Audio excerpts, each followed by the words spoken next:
Well, John, Cindy, throughout the year, we've shared tragic stories of loss and heartbreak, even triumphant stories of recovery, all tied to 1 October. But today, an attorney representing multiple victims tells me they have been ready to settle these lawsuits.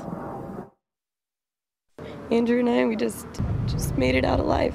I don't know. That's like the roughest part. Christy Hoff was in the middle of the Route 91 festival grounds and people started screaming and running, a vision that will never leave her mind. I kind of have that survivor's guilt, being that we actually made it out alive and weren't able to help anybody. Trauma like hers led at least 2,100 other 1 October victims and survivors to Eglin and Prince law firm, some with much deeper wounds. Family members of a number of people who were killed. I represent a great number of the shooting victims, as well as people who were injured in other ways. Attorney Robert Eglin tells me backtracking through tragedy is something no one wants to do. That's why he says victims are open to settling lawsuits against the MGM. It's no exaggeration to say that many, if not most, of these people are still tragically suffering as a result of this incident. He tells me MGM's lawyers approached him with a possibility to work towards a settlement about a month ago.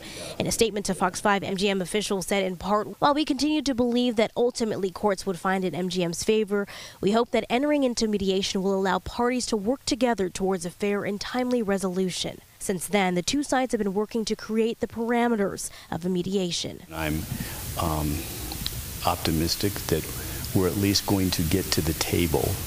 Now, that's not going to occur until probably early part of next year at the earliest. But this attorney says he's encouraged by the recent attitudes of lawyers on the other side and believes this case has a shot at resolving sooner than later, years down the road. This is the worst thing, by far, without exception, that's ever happened to our community.